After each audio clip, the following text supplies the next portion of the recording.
Lakeland Public Television presents Currents with host Ray Gildow.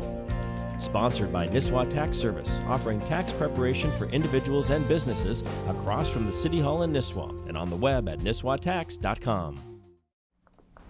Hello again, everybody. I'm Ray Gildow, and welcome to Lakeland Currents, where today we're talking about Adult and Teen Challenge, a program that's really pretty new to me. I don't know a lot about it, probably new to a lot of our viewers, but not new to a lot of people in Minnesota who have been through the program, have been successful, and I think it's a pretty darn interesting program. My guests today are Sam Anderson, who is the Center Director here in the Brainerd Lakes area, and two of his guests to his right is Michael, and to his right is Jason. Welcome, gentlemen. It's good to have you all here. And Sam, let's start out with you, and maybe you can kick it off and tell us, what is Adult Teen Challenge? Sure. We're a drug and alcohol rehabilitation program, faith-based. The two guys that are with me today, they're current clients in our program, and I'm excited at the end of the program we're going to have them share their stories. And you're not going to want to miss that because they have powerful stories. Teen Challenge actually started on the streets of New York back in 1958, a man by the name of David Wilkerson. He was reaching out to young teen gang members, mostly heroin addicts. They were 14, 15, 16 years old, and they were coming to faith in Christ, and he said, we got to have a program that'll help these people get off drugs. And so they started Teen Challenge. Well, worldwide now, there are more than 1,000 Teen Challenge campuses around the world. Wow, I didn't realize it was that big. About 230 in the United States. And not all of them are residential programs. Some of them are outpatient or coffee house outreaches in inner city areas. But Minnesota, we added the term adult and to bring some clarity, because no longer are the majority of our clients teenagers. They're mostly adults that are in our program. So we're Minnesota Adult and Teen Challenge, and we have campuses in Minneapolis, Rochester, Duluth, and Brainerd. We have programs for adult women, teen girls, adult men, and teen boys. And we just opened a new teen boy camp in Buffalo. So Minnesota. Yep, Buffalo, Minnesota. So another new program there. The Brainerd campus here, the Central Minnesota Adult and Teen Challenge, opened in 2008, and kind of a cool story. The building that we're in is an old church. It was the heritage, what was Brainerd Assembly of God Church. And they had taken out a $1.25 million note on that building to help them build their new building on College Drive, expecting that that building would sell. 3.5 years later, it had never sold. And Teen Challenge was looking to expand to this area, and we're looking at the old state hospital facilities, but the state wanted too much money for these broken down old buildings. And our Teen Challenge choir with our executive director came up from Minneapolis. If you're a client in the Teen Challenge program, you're in the Teen Challenge choir, whether you can sing or not. Really? Yeah. And we travel to churches all over the state. If you don't sing well, you're just more quiet? No, some of them aren't even that quiet. But the good ones drown out the other ones. And I don't care. To me, it's make a joyful noise to the Lord. These guys are singing from their heart and from changed lives and gratitude. So I don't even... And I have heard the choir, and they've been great. It sounds great. It's pretty amazing. It is. We have a reputation here at the Brainerd campus for being one of the better choirs around.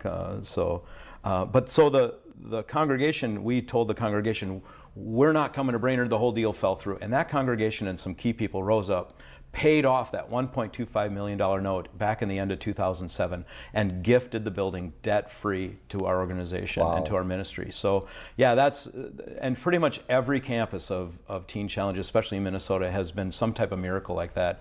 Donors coming alongside and saying, hey, I'm going to buy that camp for you for $2.5 million, or I'm going to do this, I'm going to do that. And it's been pretty amazing. So wow. Yeah, we're really grateful. Now, what is your background, Sam?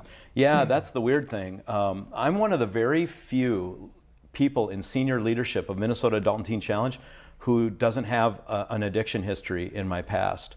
And I had an interviewer one time kind of get indignant, like, oh, how can you speak into the lives of these guys? And I said, I kind of view myself, if I go to a town that I've never been to and I'm lost, I don't know how to find something, I'll find a police officer and say, can you show me where to go because I'm lost? They know every nook and cranny of that town.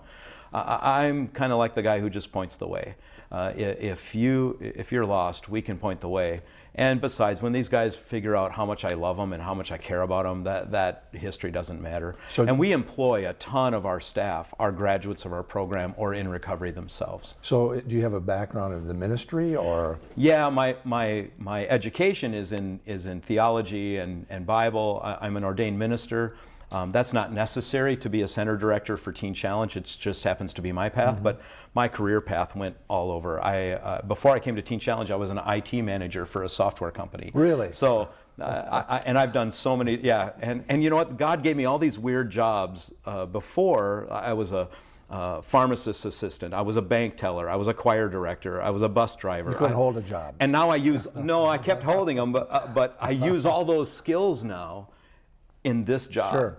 So I'm driving the bus still, taking the guys out on the choirs on Sundays. We just drove to Roseau not too long ago, just a week ago. Wow. So. Now, when you say this is a faith-based program, it doesn't mean that you have to belong to any particular church to get into the program, does it? Nope. You don't have to be a Christian to come into our program. You don't have to claim Christian faith to be in the program. You don't have to be a Christian to graduate our program.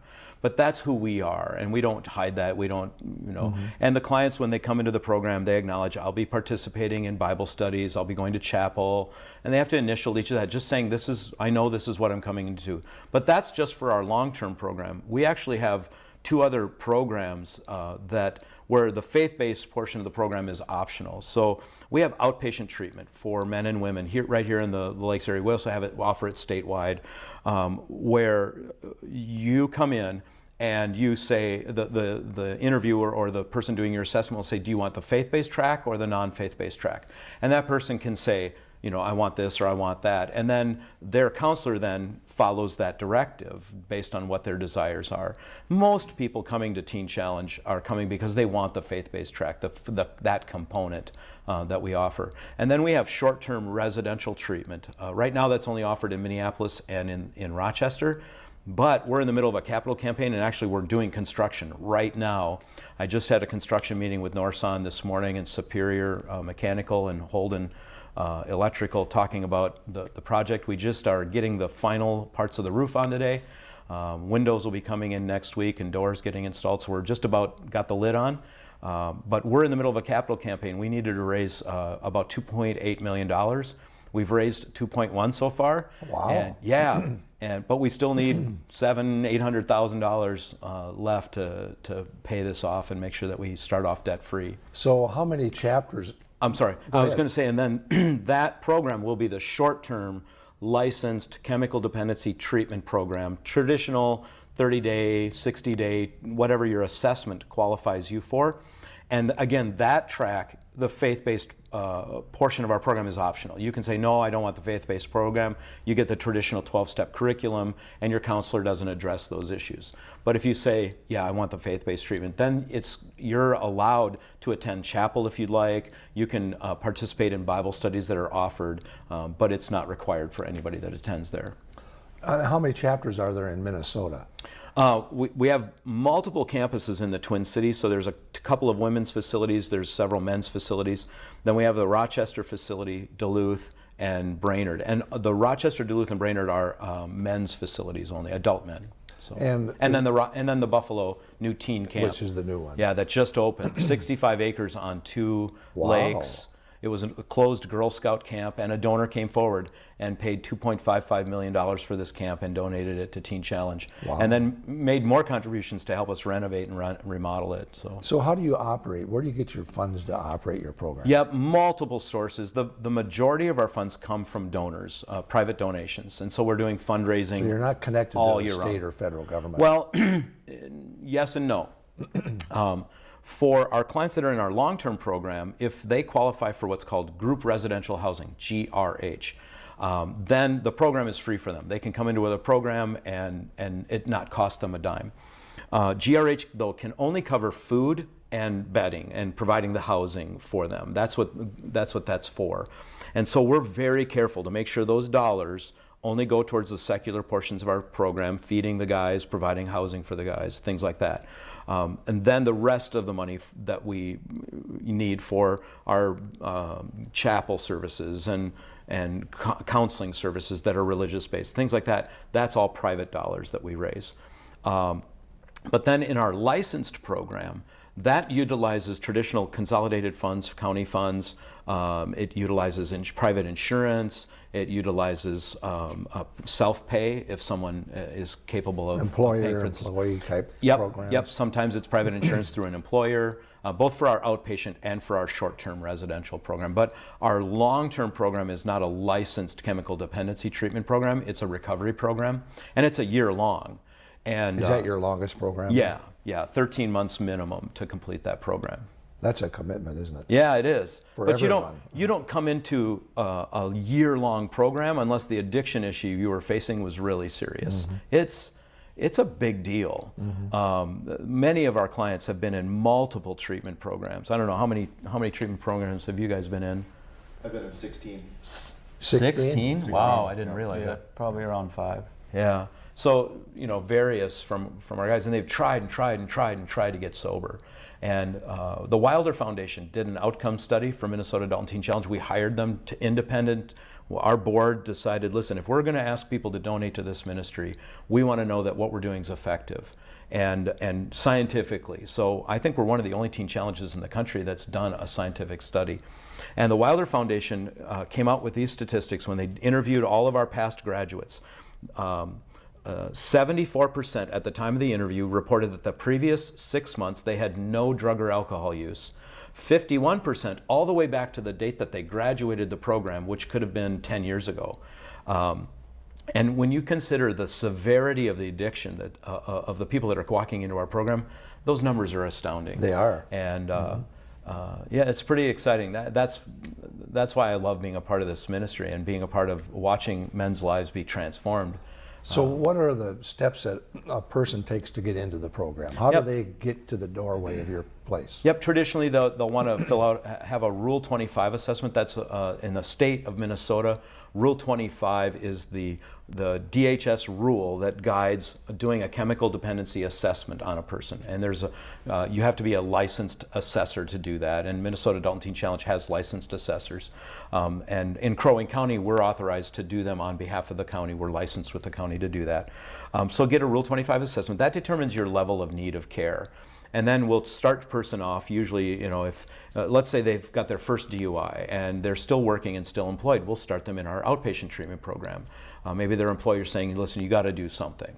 But depending on where they're at in their addiction process, most of the clients that come into our program start in our short-term license program and then transfer into our long-term program, because either that was their plan in the first place, they wanted the long-term treatment program, because that's really what we're known for, or they got into the short-term program, they got into the program, and they got sober, their mind kind of got cleared out, and they're like, you know what, I'm way more messed up than I thought I was. I need the long-term program, and they'll transfer into the long-term program. And how long have you been in Brainerd, and how many clients do you typically have at this facility? We opened June 2nd of 2008, and that first night we had 2 guys sleeping in this 30,000 square foot building. But that didn't last long. The beds started filling up pretty quickly, and we've been around 50 to 58 pretty consistently since we opened up the doors. There have been a few dips below that, a few dips above that. We're licensed for 65, and only a few times have we bumped up to that where we had no bed available and we had to tell somebody you had to wait. So do you take your clients and do you do activities outside of your facility? Yeah, all sorts of stuff. I could just go on and on and on. We do a lot of community service stuff. We do stuff for the city of Brainerd and for the county. Sometimes we'll help clean parks. When we had the skateboard park, our guys were the ones who were repainting it all the time whenever somebody would put graffiti on it. We help out with community cleanup stuff. We help out other nonprofits. We work with churches that need help. A church is remodeling and they're tearing out their carpet. Well, we got 50 guys. We can tear out carpet pretty quick and easy. There's a lot of things like that we do. We also do, we have churches that will call us in the wintertime and say, hey, we have a shut-in and they can't get out of their driveway, or they can't get their mail delivered. We'll send a group of guys over and shovel driveways, just all sorts of stuff. But then we do a lot of fun activities too. We get out, the guys, a donor just rented the theater and let all of our guys see the new movie Woodlawn. So things like that, we get them out. We have, they go play Frisbee golf down at Lum Park, or all sorts of things. Do you have a distance that you travel when you do that sort of thing? Do you try to keep it within a certain range? When it comes to church services, we have everywhere from Aiken all the way to Moorhead, from just south of Bemidji and Grand Rapids down to St. Cloud. And so that kind of middle swath of the state is where we travel.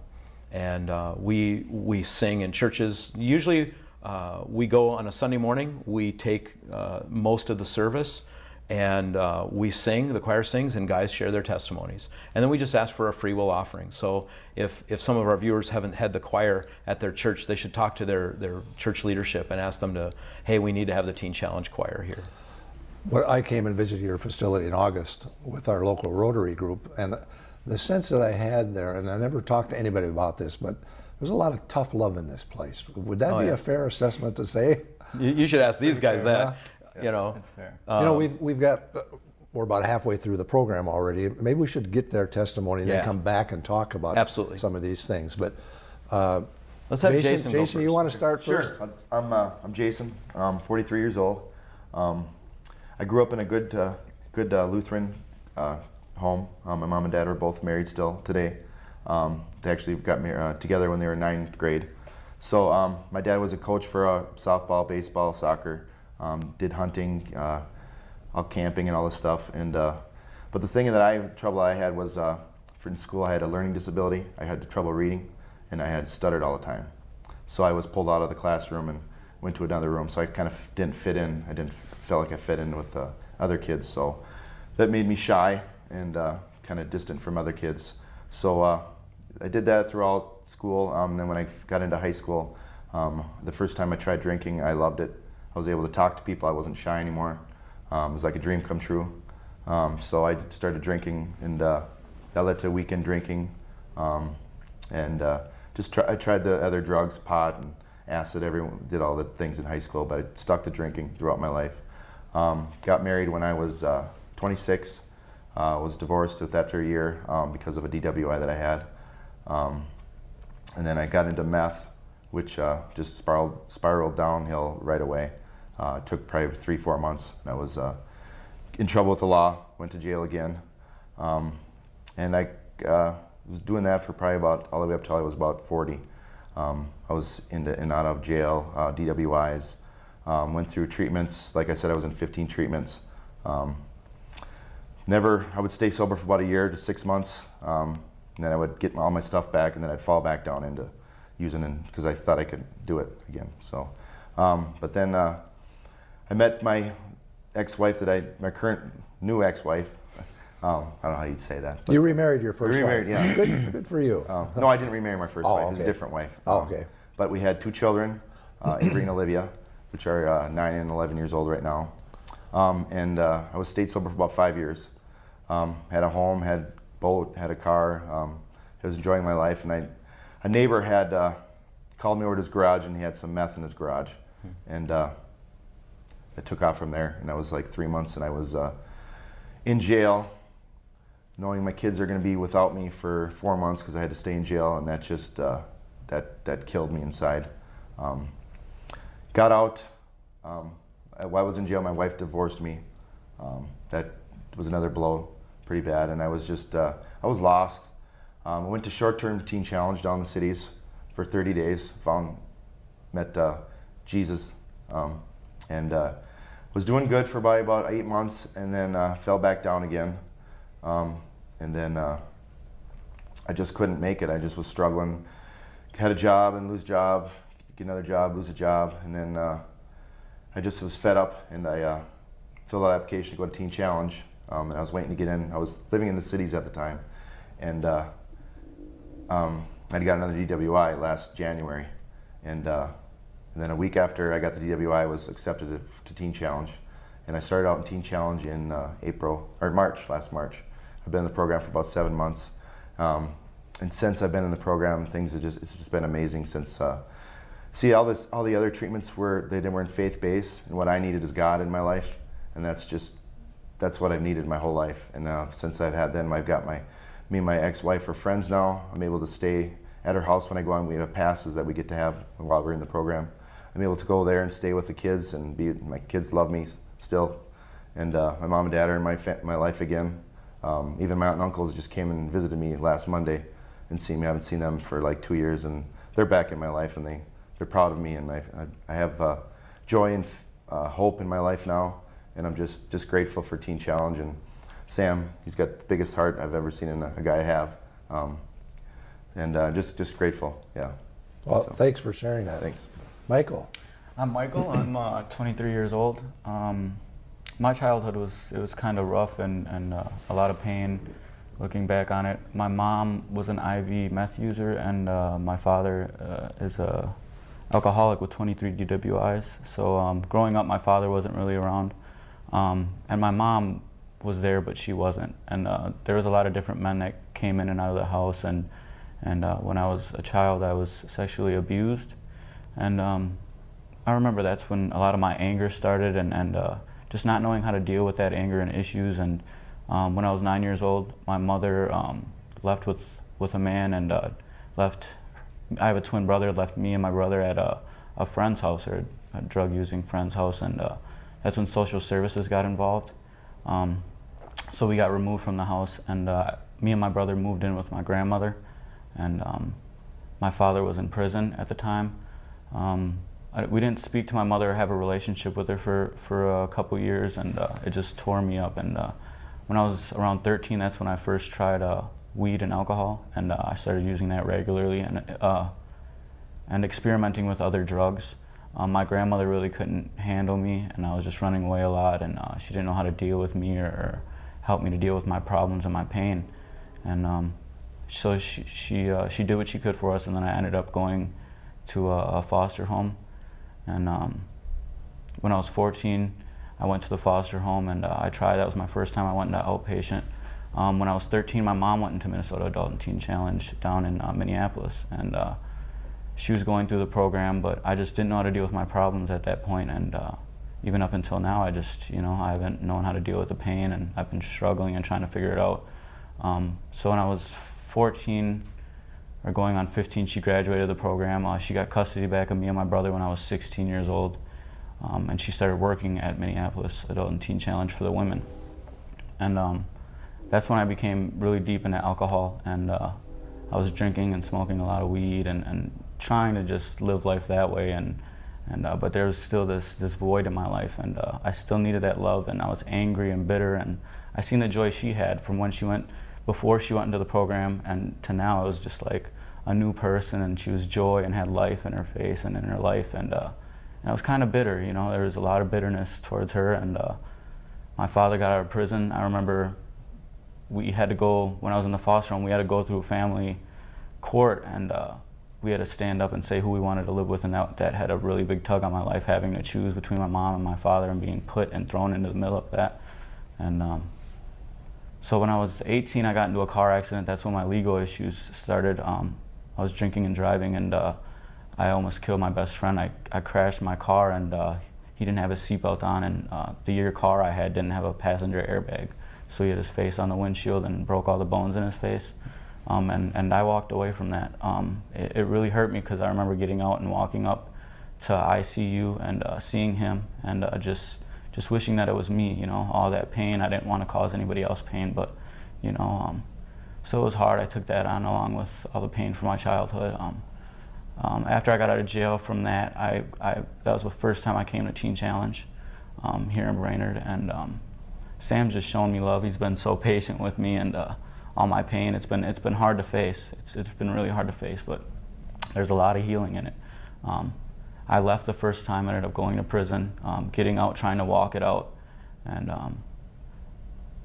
they accepted me back for a second time. I just couldn't walk it out. I didn't have the tools, and the pain just drug me right back down. The second time I came, I was here for about 4 months, and I went on family pass, and I went back to an unhealthy environment where my brother was staying, my twin brother, and I wanted to help him, and I just wasn't ready yet. And there's a saying, you can't save somebody if they're drowning, if you're just becoming a lifeguard, and that's exactly it. I tried to save him, and I ended up drowning too, and I made it out alive. I became a meth and heroin addict when I got out of prison, and that was the first time I started IV using heroin, and it's really scary. You know, I thought I was gonna die my last time out there, and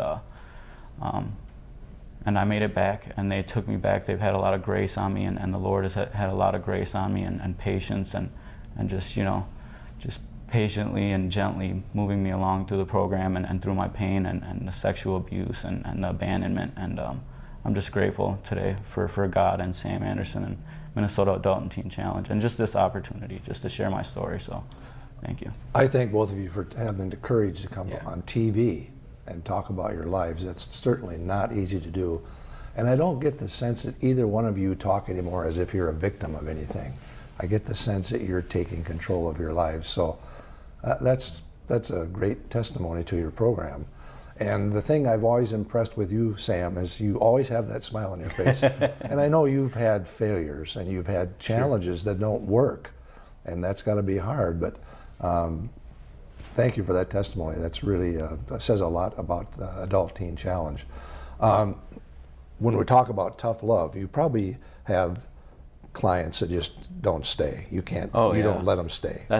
Well, it's a mixture. You know, the reason I have a smile all the time is because these guys, to the guys that are fighting to overcome. You believe in them, obviously. I totally believe in them, and more than that, I believe in God's power to set them free. I watch it happen every single day. When someone encounters the love of God and that I can be forgiven and I can forgive others, that's when true freedom really starts taking off. And you see guys come into the program and they will take off. You know, they're there for a week and they'll leave the program. It's heartbreaking because sometimes it's just a miracle they made it in the door.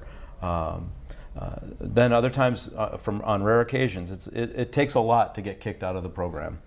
These guys will tell you it's not very easy to be kicked out, but sometimes you got to make that call, and that's a tough one. But we're out of time. Yeah. We'll put a website on at the end of this show, so if people want to contact Minnesota Adult Teen Challenge, they can contact you through your website. mntc.org. And we could really use donations towards our capital campaign to get us to the end debt-free for this building. Very good. Thank you all for coming on Thank the you, show. Ray. Really appreciate it. You've been watching Lakeland Currents, where we're talking about what you're talking about. I'm Ray Gildow. So long until next time.